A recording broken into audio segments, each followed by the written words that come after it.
My girlfriend lied about her pregnancy while I was working across the state, so I took her to court and exposed the truth she hid for years. This story starts around 15 years ago, when I was finishing up a contract job across the state. My girlfriend of 3 years, Melissa, had been acting strange even before I left. I had been away for a few weeks, not long by any stretch, but just enough time to feel like I needed some space to think about things. Our relationship was going downhill fast, and I had pretty much decided to break up with her as soon as I got back.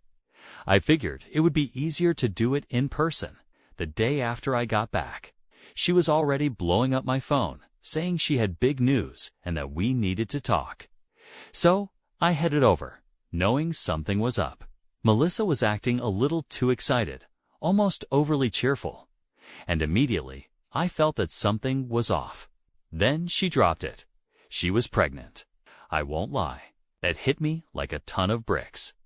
I just sort of stared at her, and for a second, the whole thing felt unreal. After I let the news sink in, I asked how far along she was. I expected maybe a couple of weeks tops, but then she said 4 to 7 weeks. Right away, I did the math in my head. I had been gone for 5 or 6 weeks, depending on how you counted the days. No matter how I sliced it, those numbers didn't line up. I kept my cool, though, and asked if she was sure about the timing. I thought maybe she'd backpedal a bit or say she'd just gotten it wrong, but nope, she was absolutely certain. I told her, Melissa, I've been away for almost 6 weeks. That doesn't add up. She got all defensive right away, as if I'd accused her of something huge. Are you doubting me? She fired back, saying, this is our baby. In that moment, I realized she was dead set on making me accept this. No questions asked, no pushback, nothing. But there was no way I was just going to roll over and go along with it. So, as calmly as I could, I told her that if she wanted me to be involved, we'd need 2 things. First, a paternity test to make sure the baby was mine. Second, if the test showed I was the father, then we'd go through lawyers to figure out support and custody. I wasn't trying to be a jerk. I just wasn't about to let her rope me into something if it wasn't even my kid. Well, that set her off. She went from defensive to downright furious. She yelled that I was insulting her, that I didn't trust her, and kept saying things like, oh, I can't believe you'd ask me to do something like that. To her, just asking for a paternity test was basically calling her a liar to her face. But I was done playing along, so I told her that if she wasn't willing to do the test, then we were over. Here's the weird part. She wouldn't accept the breakup. She outright said, I don't accept that. It was as if she could just refuse to be broken up with. I don't even know how that works, but she was set on ignoring everything I just said and carried on like we were still together. When I finally left her place, hoped maybe she'd cool off and realize I was serious about the breakup, but that was just the beginning of a long nightmare. The next couple of weeks felt like a bad movie. Melissa started spreading the story that I was a deadbeat who had abandoned her while she was pregnant. She told all our friends, our old coworkers, even people I barely talk to anymore. Suddenly, I was getting calls from mutual friends saying things like, then you really should step up. She's pregnant and she needs you. Every time I tried explaining my side, it was like talking to a wall. Melissa had them convinced she was this poor abandoned girl who had been left to fend for herself. Some of my friends even offered to help her financially, and I knew a few people were slipping her money. It was like she'd made me into some kind of villain, and nobody wanted to listen to my side. She would post on social media with all these woe is me updates, dropping hints about how hard life was, and people ate it up. I tried reaching out to people to explain my side, but it felt pointless. Even my family was getting pulled in too. It and I ended up having to talk to a lawyer just to cover myself. I offered to help her out financially, hoping it might keep things from getting even more complicated just in case the child really was mine. But my lawyer quickly warned me against it, explaining that any support could be seen as me admitting I was the father. Basically, If I sent her a dime, it could come back to bite me down the road. It felt like a lose-lose situation. Meanwhile, Melissa had no shortage of people willing to listen to her. There was this one guy, Tony, who kept bugging me to do the right thing and support her. He had this idea that helping her wouldn't have any legal repercussions. I finally told him, "Oh look, if you feel so strongly, why don't you support her?" He backed off after that. But it left a bad taste in my mouth that people I thought were friends were more willing to believe her than me. The worst part was the random encounters I'd have at the grocery store or out with friends. People would give me this look like they knew all about my situation and were just waiting to judge. No matter what I said, it didn't change anything. They just saw her as this poor pregnant woman who'd been done wrong, and I was the guy who ran off. I tried to explain that there was no proof I was the father, but that only made people look at me like I was in denial. Then, right in the middle of all this, Melissa started sending me photos, just random staged pictures of her and the baby. She'd put these captions, like, "And Lucy wants to know where Daddy is." They were clearly meant to make me feel guilty. I just deleted them and tried to ignore it, hoping she'd give up, but I was starting to realize this wasn't going to be that simple. Honestly, looking back, I can see how naive I was. I thought if I just ignored her, she'd eventually move on. But Melissa wasn't about to let me go that easily. Every time I turned around, she was there, telling more people, spreading her story, and trying to pull me back in. That was just the start, though. Little did I know, things were about to get a lot more complicated. After that whole mess of me trying to cut things off, Melissa just wouldn't let up. It was like she made it her personal mission to keep me tangled in her web. It started small, just a few text messages here and there. She'd send me random updates like, "Lucy is doing great," or "She smiled for the first time today." I'd ignore it. Then a week or so later, I'd get another message saying, "I know Lucy misses you," or "It's too bad you're missing out on these special moments." I tried telling myself she'd get bored eventually, but nope, Melissa found ways to remind me. She existed, that she had this baby she was convinced was mine, and that I was missing out. Then she started escalating. I'd be out with friends, and she'd just show up out of nowhere with the baby. Acting like we were still together or something, she'd waltz over holding Lucy, smiling like she wasn't the least bit out of place. "Oh, hey," she'd say, like it was casual. "Thought you'd want to see your daughter." Now imagine the looks I got from people who had already heard her version of things. My friends would just stare at me like I was this jerk abandoning a child. And Melissa would act hurt, like she couldn't understand why I was being so cold. I'd just leave or say something short to shut it down, but it was getting exhausting. The woman had zero shame and was absolutely determined to make me feel guilty. After the first couple of times, I had enough and went to my lawyer again. I told him about her showing up everywhere, sending messages, and telling everyone that Lucy was mine. He suggested I try for a restraining order, even though it was a long shot. So we filed, and eventually, I got a temporary restraining order against her. The catch was that in my state, even a permanent restraining order only lasts 2 years unless there's a violent crime involved, which obviously didn't apply. But I thought, fine, at least I'd have a couple of years of peace. Except I didn't. 2 years flew by, and the day the order expired, Melissa was right back at it, sending messages, showing up, trying to get my attention. I had to go back to court and renew it. This became a thing every 2 years, like clockwork. And every time, she'd be back the moment it lapsed. She'd claim Lucy missed her dad or that she was struggling as a single mom and needed help. There were even times she'd show up at my place with Lucy, trying to get inside. She'd go on and on about how it wasn't healthy for Lucy to not know her father. And then she'd get upset if I refused to let her in. Sometimes I had to walk her out with my neighbors watching, and I could practically feel the gossip spreading. All I wanted was some distance from this mess, but every time I thought things were calming down, she'd find a way to get back in. One of the worst times, though, was during a work event. I was at a work dinner talking to colleagues when Melissa showed up with Lucy, acting like it was a family reunion. My boss was there, and people I worked with were all looking at me like I had this secret life I'd been hiding. But she pulled me aside and started in about how Lucy deserved to know her father. I told her straight up, in front of my boss, that we'd talk after a paternity test, but she just turned on the waterworks, making a scene and practically begging me to give Lucy a chance.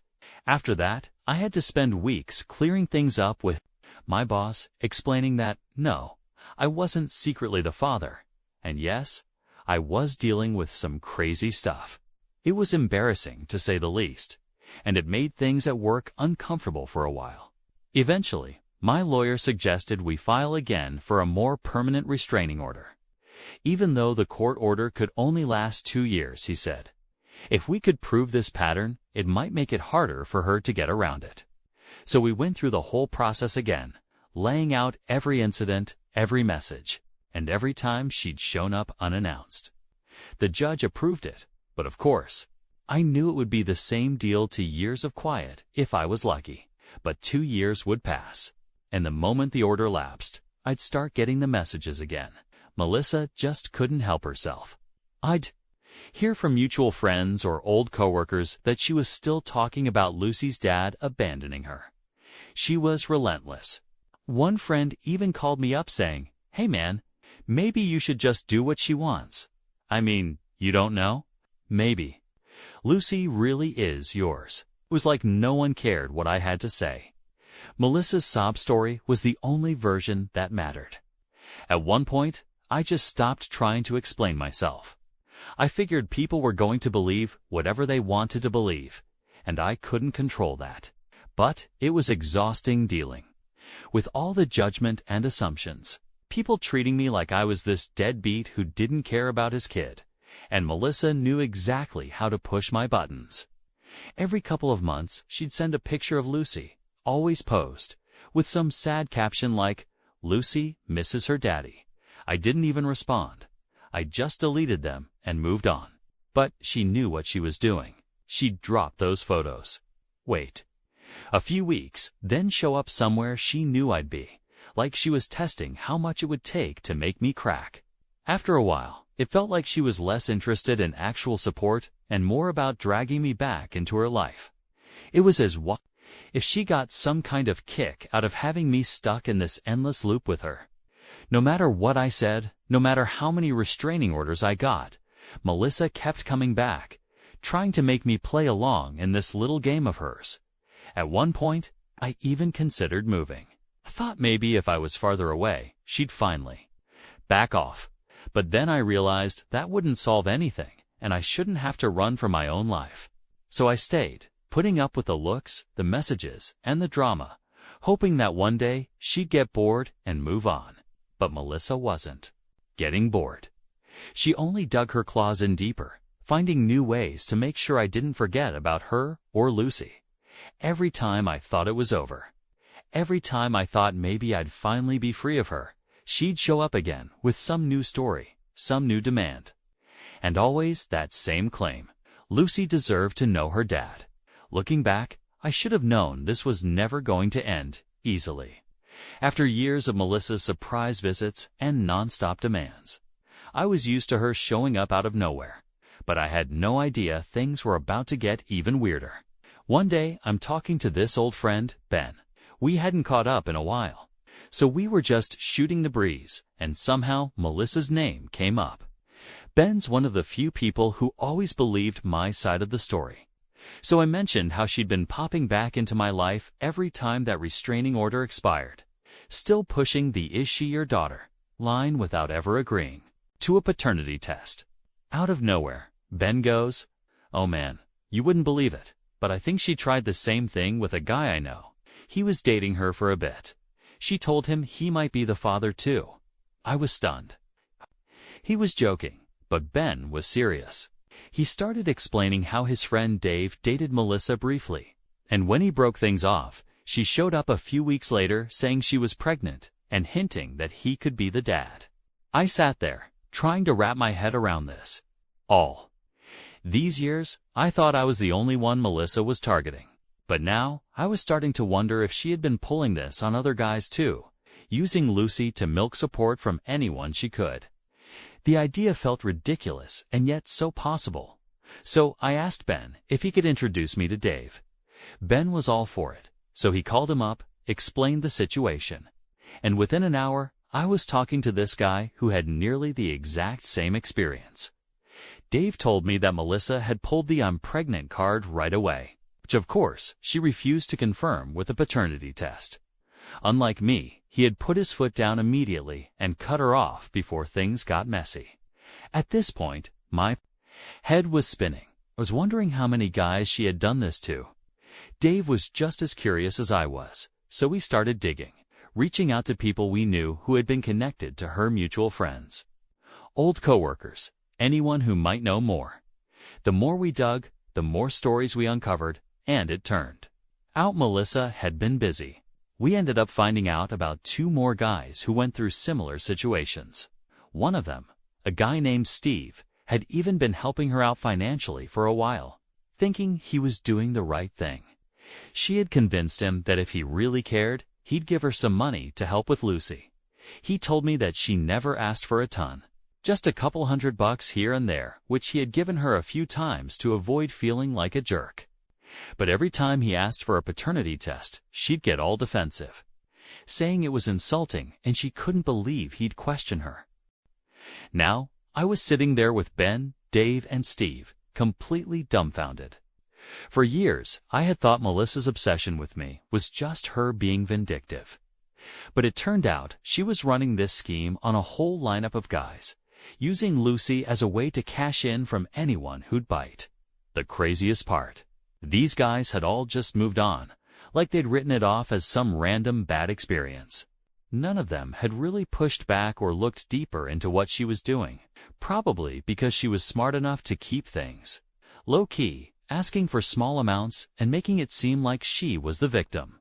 She played her part so well that no one thought to compare notes.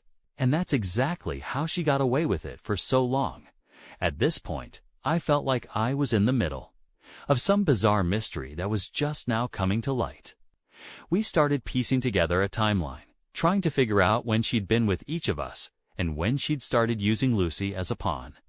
It was like this twisted puzzle, with each of us holding a piece that only made sense when we put it all together. I decided it was time to take this to my lawyer and see what we could actually do about it.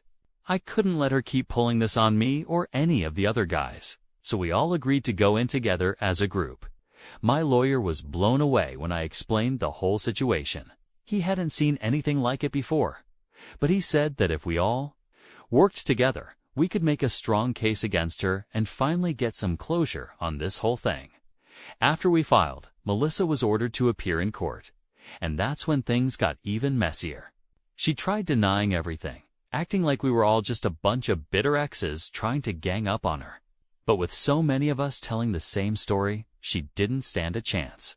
My lawyer pointed out how she'd refused a paternity test from every single one of us and how she'd taken money from Steve under false pretenses. Her story changed depending on who she was talking to, and she started to unravel pretty quickly under the pressure. The judge eventually ordered her to get a paternity test for Lucy, and I could see Melissa's face go pale for the first time. She was losing control of her little game, and she knew it. She tried arguing with the judge, saying the test was unnecessary and insulting, but the judge wasn't having any of it. We all took our tests, and at this point, I was finally starting to feel like maybe this nightmare was coming to an end. The judge set a date for the results. And I remember walking out of the courtroom that day with a weird mix of relief and anger. I was mad, sure, but there was this strange sense of anticipation as well.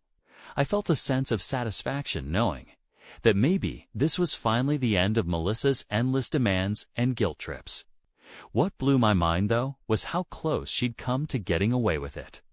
If it hadn't been for that one random conversation with Ben, none of us would have ever known there were other guys going through the exact same thing.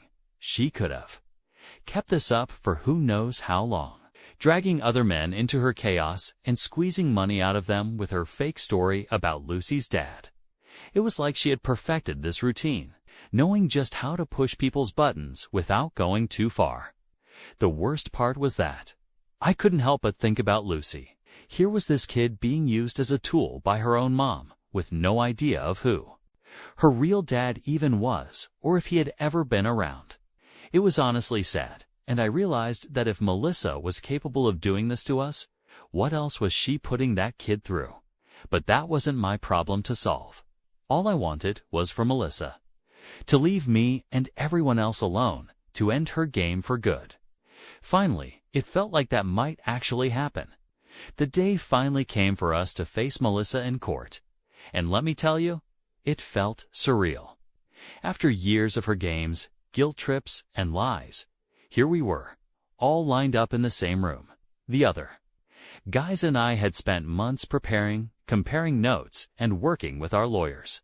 But as I sat there waiting for the hearing to start, it hit me how wild this whole situation really was. A bunch of us, practically strangers, bonded by one woman's never-ending scam.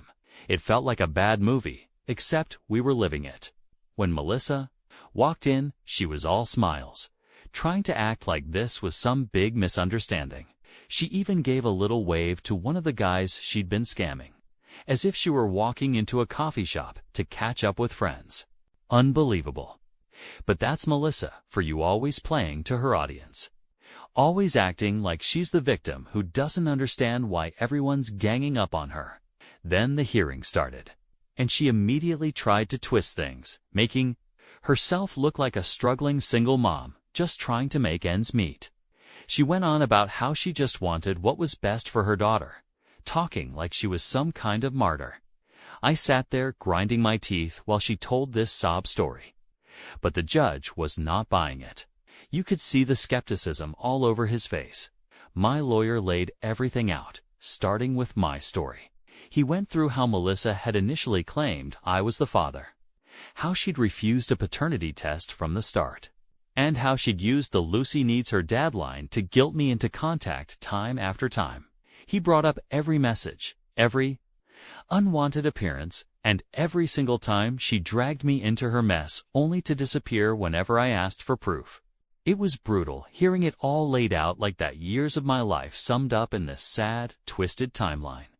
Then he moved on to the others. Dave, Steve, and the rest of the guys took turns telling their versions of the same story. Each one had almost the exact same experience. Melissa showing up, saying she was pregnant, insisting they were the father, and refusing any kind of paternity test while squeezing them for support. It was like watching a broken record. Same lies, same manipulations, just with different names and faces. Melissa's lawyer tried to defend her, claiming we couldn't prove she'd done anything wrong. He said she was just misunderstood and that we were exaggerating things. But when the judge looked back over all our statements and saw how similar they were, even he had a hard time keeping a straight face. It was clear Melissa's lawyer was grasping at straws, trying to turn this mess into something innocent. But with so many of us standing there, all telling the same story, they didn't stand a chance. Then the judge turned to Melissa, and he was done playing nice. He asked her directly why she'd refused every paternity test, and why she kept insisting that Lucy was each of our kids without providing proof. Melissa's face went red, and she started stammering, saying that she felt it was insulting and that a mother's word should be enough. She tried to throw some guilt in there, talking about how hard it is for single mothers and how she was just trying to protect Lucy. The judge looked at her for a long moment and then said, "Miss Clark, you've been asked by multiple men, multiple times, to provide proof of paternity, and you've refused every single time. I have to question the sincerity of your claims." For the first time, Melissa looked shaken. She opened her mouth like she was going to argue, but nothing came out. Finally, she muttered something about how she didn't think it was necessary. The lawyer spoke up again, pointing out how Melissa had accepted money from Steve for years, fully aware that he might not even be Lucy's father. He explained how she had manipulated people and kept Lucy away from any real connection with her true family just to maintain the charade. You could see Melissa shrinking under every word. Her confident smile faded, replaced by a trapped look. as if she finally understood she was caught. The judge then ordered a paternity test right there. Melissa tried to argue again, claiming that it was insulting and humiliating, even turning to the judge with tears in her eyes, saying, "I just don't understand why they're doing this to me." But the judge was done with her. He told her that the test wasn't just for our peace of mind, but for Lucy's, so she could finally know who her father really was. Melissa went silent after that, and it was clear she knew she'd lost. I remember sitting there, watching her, feeling a mix of relief and disgust. She had tried so hard to make us look like the bad guys, turning her lies into a pity story. But now, with no place left to hide, she was just a person caught in her own web of deceit. As we were getting ready to leave, Melissa looked around the room, avoiding eye contact with any of us. She didn't say a word or even try to explain herself. I think she knew that at this point, no one was buying it anymore. For the first time in years, it felt like maybe, just maybe, we were finally seeing the end of all this. Leaving the courthouse. That day was like walking out of a heavy fog. For so long, I had been wrapped up in her drama, constantly looking over my shoulder, wondering when she'd pop up next with some new claim or story. But now, I was done. All of us were. We were finally getting our answers, and for once, Melissa wasn't in control of the narrative. As I walked out with the others, we exchanged looks, a strange mix of relief and exhaustion on our faces. I don't think any of us really knew what to say. There wasn't much left to say, honestly. We had all been through hell, and now we were about to get the truth. We deserved it. It felt like we had all been pulled together by this insane experience, and as we left, it seemed like we were finally walking away from it for good. All that was left now was the paternity test, and finally, we would know no more guessing. No more lies, no more guilt, just the truth, plain and simple. And honestly, that was all any of us had ever wanted. After all the years, all the drama, and all the wild accusations and surprise appearances, the paternity test results finally came in. I'll admit, waiting for that final answer wasn't easy. Even though I had been sure all along that Lucy wasn't mine, there was still that tiny sliver of doubt gnawing at me. I mean, what if Melissa had been right this whole time? But deep down, I was pretty confident I had been played. The day the results came in, I was at work when my lawyer called, telling me he had the results in hand and that it was a clear answer, no maybes or probabilities. My heart was pounding as I stepped into the hallway. My coworkers probably thought I was losing it, pacing around like that. Finally, I asked him straight up, "Am I the father or not?" And just like that, he confirmed what I had known all along. I wasn't Lucy's father. I can't even describe the relief that washed over me. It felt like a huge weight had been lifted, as if I had been carrying around an invisible anchor for years. I could finally walk away from all the madness, knowing I had done everything I could to set the record straight. Sure, there was anger at Melissa for all the years she wasted, for dragging my name through the mud, for making me jump through every hoop just to avoid the truth. But mostly, I just felt done. After I got off the phone with my lawyer, I sent a quick text to the other guys, letting them know the results were in and we were all in the clear. Soon, we were all on a group call, celebrating in the strangest way possible. There wasn't much cheering or high-fiving. It was more of a quiet, mutual understanding that we had survived something really messed up and could finally move on. Everyone had the same reaction, relief mixed with disbelief. It felt like we had been to battle and walked out the other side. But it wasn't over for Melissa. Apparently, as soon as she got the news, she completely lost it. She showed up at my house the very next day, screaming on my front lawn. I had just been betrayed by the whole world. She was yelling all kinds of nonsense, calling me a coward and claiming that I had turned Lucy against her and ruined her life. The whole neighborhood could hear her, but I didn't even try to engage. I just stood at the window and watched her make a scene, knowing there was nothing left for her to use against me. Eventually, the cop showed up and took her away. She had violated the restraining order again, so this time she actually got arrested. Part of me felt bad for Lucy. She had grown up with a mother so obsessed with maintaining her story that she had never let Lucy know the truth. I couldn't imagine what that did to her being raised in that kind of environment. But then something unexpected happened. Lucy's great-great-grandmother, Rose, reached out through my lawyer. She sent an apology, saying she had no idea Melissa was lying to so many people, and that she was truly sorry for all the trouble Melissa had caused. Rose had apparently been the one supporting Melissa financially for most of Lucy's life, thinking she was just helping out her struggling granddaughter. Now that she knew the truth, she had cut off all support, and Lucy was living with her full-time. I didn't know much about Rose. I knew this was probably the best thing that could have happened for Lucy. Along with the apology, Rose offered to let me read a letter from Lucy, who was understandably confused and shaken.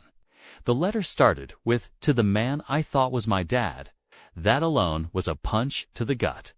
She went on to explain how her mom had always told her that her dad would love her if he ever met her, but that I was too busy to care about her. Lucy wrote about how her whole life had been built on this story, this idea that I was her dad and didn't want her.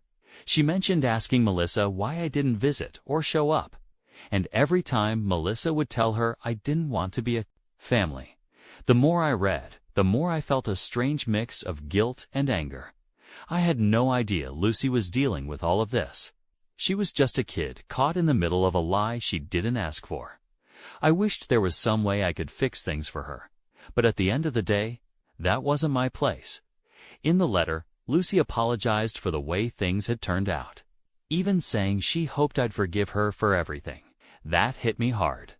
Here was this kid apologizing to me for a situation that wasn't her fault at all. It was clear she had been fed lies her whole life, and I felt terrible that she had been dragged through this. But I couldn't exactly step in. This was Melissa's mess to clean up. I hoped Rose would get Lucy the help she needed to process everything. The fallout was intense, especially for Melissa, with her own family turning against her and Rose cutting off her funds. I don't think she has much of a support system left. Part of me feels sorry for her, but mostly, I'm just glad she can't keep pulling people into her twisted games. She's finally facing the consequences of years of lies, and hopefully, she'll think twice before trying to manipulate anyone else. As for me, I can honestly say I'm at peace with it. This whole thing was a nightmare, sure, but at least now I know the truth. I can move on without second-guessing myself or wondering if maybe, just maybe, I'd been wrong all those years. For the first time in over a decade, I feel like I'm free from all of it. The whole experience taught me a lot about people, about trust, and about how far someone will go to protect their own story. And yes, it left me with some scars, but it also gave me a weird sort of closure. I know I'm not Lucy's dad, and as much as I feel for her, I know I did everything I could to handle this the right way. I guess sometimes that's the best you can hope for. Now I'm done with Melissa. Done with the court battles, done with the drama. I'm moving forward and never looking back. Alright folks, so I thought I'd finally wrap this whole story up, but sometimes life has one more twist up its sleeve. After all the court battles, the paternity test, and the mess with Melissa, I thought that was it. But then, about a month ago, I got an unexpected message from Lucy herself. She wanted to talk, but this time it wasn't about me or the years of lies her mom had put us all through. She told me she'd been thinking a lot, and now that she knew the truth, she wanted Lucy to try to find her real dad, and strangely enough, she was hoping I could help her. At first, I wasn't sure what to say.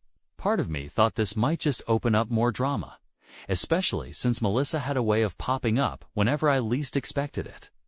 But Lucy was different. She was sincere, and I could tell she just wanted answers. So after a bit of back and forth, I agreed. I figured if I could help her avoid going through the same mess I had been through, it would be worth it. The search started small. Lucy had a few things from her mom's old belongings, some photos, a few old letters, things that she thought might give us clues. We combed through everything together, comparing timelines and the people Melissa had dated around the time she was pregnant. Honestly, it felt surreal. Here I was, helping her uncover the life her mom had kept hidden from her. And all the while, I was learning more about Lucy, too. There was one photo in particular that caught our attention. 'Twas of Melissa, with a guy we'd never heard her mention, a faded Polaroid of a young, smiling guy standing next to her. There was no date or name on the back, just the two of them at some random beach. But something about the photo struck us both as significant. Lucy remembered her mom mentioning a boyfriend she'd had right before she met me, someone her mom had never talked about again after they split. We didn't have much to go on, but it was a start. With a bit of internet detective work, we finally tracked him down. His name was Alex, and we found his profile on an old social media page he barely updated. Lucy took a deep breath and messaged him. I could tell she was both excited and terrified. This was the guy who might actually be her dad, the person she'd been wondering about her whole life. The wait was nerve-wracking, and I could see Lucy trying to keep her hopes in check. A couple of days later, Alex responded. He was shocked, to say the least, but he agreed to meet up and hear Lucy out. She asked if I could come along for support, which I didn't expect. I wasn't her dad, and I didn't really know where I fit into all this, but I could see she felt more comfortable with me there. So I went. When we met Alex, he was a bit older, obviously, but he had this friendly, open demeanor that immediately put Lucy at ease. He listened as she explained everything, how she'd grown up, the lies she'd been told, the recent court case. You could tell he was taken aback, especially hearing about Melissa's years of manipulation. But there was something in his face that told me he was ready to make up for lost time if it turned out Lucy was his daughter. After that initial meeting, Alex agreed to a DNA test. Let me tell you, waiting for those results was a whole other level of tension. Lucy tried to keep herself busy, but every time we talked, I could see that anxious look in her eyes, like she was bracing herself for another disappointment. Finally, the results came in. Alex was her father. I'll never forget the look on Lucy's face when she found out. It was a mix of relief, happiness, and disbelief, all rolled into one. She had the answers she'd been searching for, and for the first time, she actually had a sense of family that didn't come with strings attached. Alex looked as overwhelmed as she did, but he took her hand and told her he was there for her, ready to make up for the years they missed.